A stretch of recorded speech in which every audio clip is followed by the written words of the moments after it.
Obviously very excited to get our first victory of the year. A lot of happy faces in that locker room, a lot of guys that have worked very, very hard for this feeling, for this day. The game went about as we anticipated. We thought it would be difficult.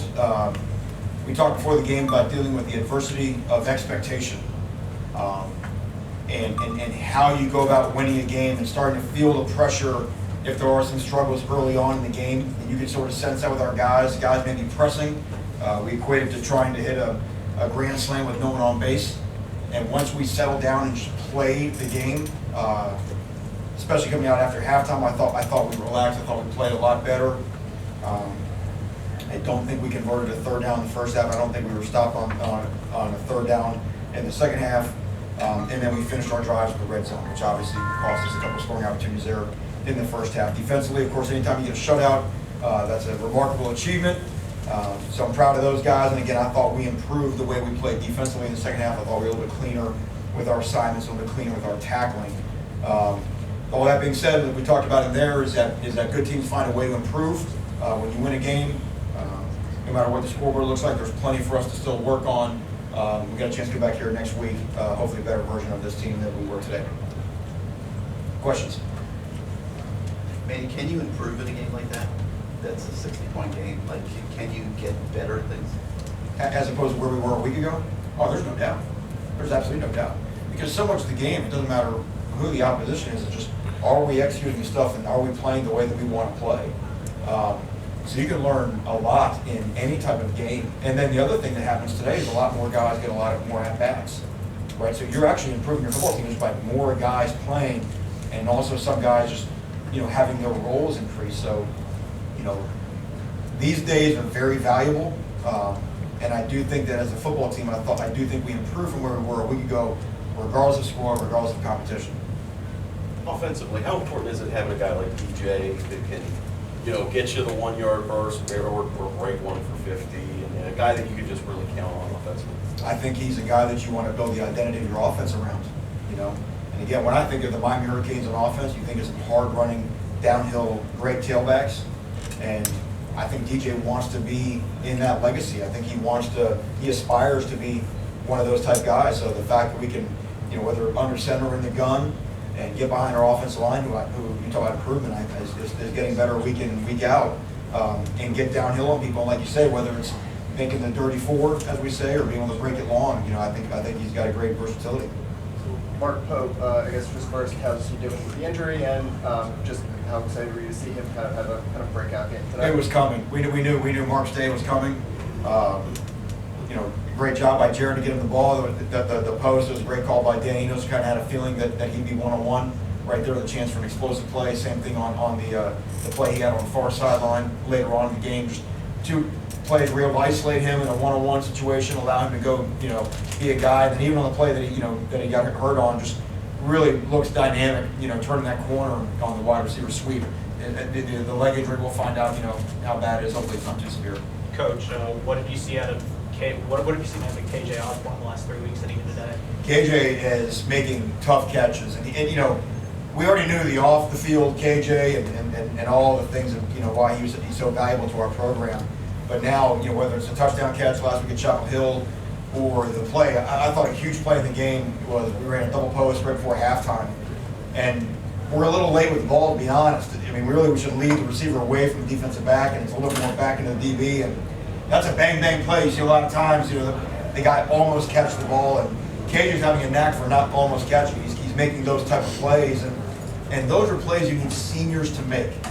And that, remember, our team was very young, not a lot of older guys, and that's the advantage of getting a guy like KJ in and providing that senior leadership, that senior year sense of urgency to finish those type of plays. And then Jaron Williams, obviously 3 touchdowns today. I believe over an 80% completion percentage. What did you see out of his performance today? Yeah, I thought Jaron continues to improve. We talked about trying to hit some more down the field shots, which I thought his reads were better on that. But like I said, just going throughout the course of the game, there'll be so much he can improve on, and just we forget. He's off to a good start, but he's still his third game and first game at home. There's a different dynamic of playing at home, and it's going to be fun to watch him to continue to develop to be our quarterback. And if there's such a thing as like the sweetest unsportsmanlike penalty you've ever seen. Well, we don't want to have 15-yard penalties. I'm actually pleased that our penalty count was a lot less today, but there's not a guy on our team that doesn't love Jimmy Murphy. And if you ever watch him, if you just come to the game and just watch him run out on kickoff, the guy's unbelievable. And we knew, just even through training camp, that he was going to score a touchdown in the game. That will not be the last touchdown he scores this year. And he's a guy that everybody on the team has the utmost respect for. And to see him get in the end zone, even the way that he scored, was no surprise to anybody. Now, I didn't know he could do a flip. And we're going to try to keep that off the field of play. And like anybody else, there will be a discipline for that, but it may be one that he may not mind taking. Man, we also saw Reverend Jordan, I think, go into the locker room. Was it a shoulder? No, that was just hydration type stuff on somebody's phone. Yeah, it also seemed like you were very happy with Robert Knowles getting that turnover chain. How nice was that? I really was. I mean, Robert was the captain of our football team today. The guy we talked about midweek about his development and how well he's played. I thought he made an outstanding play on the kickoff right before halftime. He ran down there and really made probably the biggest hit of the first half of the game, and just again played clean. And it's so cool to me. One of the greatest things about the game of football is that when a guy's just doing everything right, it's just weird how the ball bounces to him to reward it. He had a great game whether he got the turnover or not, but there's something about getting the turnover is a great reward for him and all of his hard work he's done. Coach, after the first two games, you talked a lot about how you felt like the team needed to learn how to finish. Right. Do you feel like they finished strongly?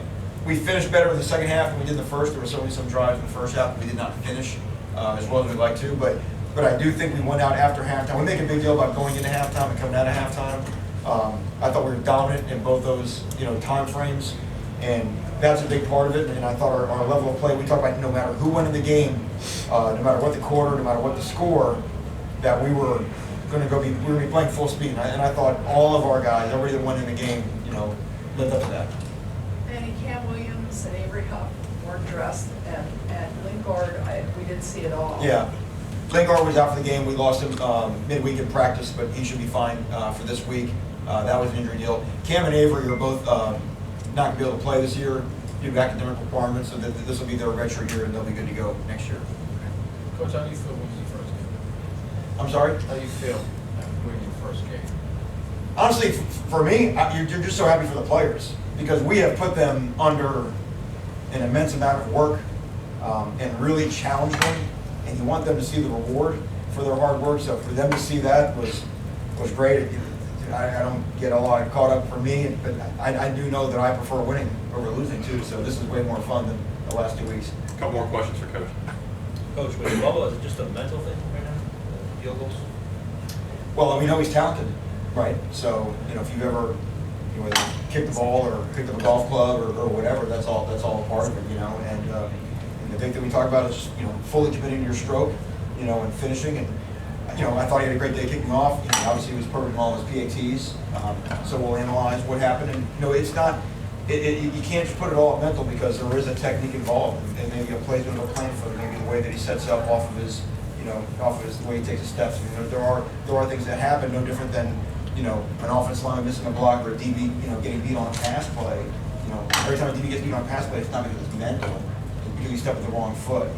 So you have to analyze the physical side of it as well as the mental side of it. Manny, when you talk, just going back to Lorenzo, you said with injury, is that the same as what he had last year? No, completely different. You anticipate him playing this season? Absolutely. Coach, Gervin Hall had a couple tackles and got the sack. What did you see out of his performance today? I thought Gervin was solid. I thought the back end of our secondary was solid. They were not going to challenge us deep down the field very often, so it was going to be a game of keeping the ball in front of us. We had made a big deal. One big thing of our defense is not give up big plays, and that had been breached in the first 2 weeks. So we made a big deal about that, which means that your defensive back play and the tackling in your secondary has to be good. And it certainly seemed like Gervin was at the forefront of all that.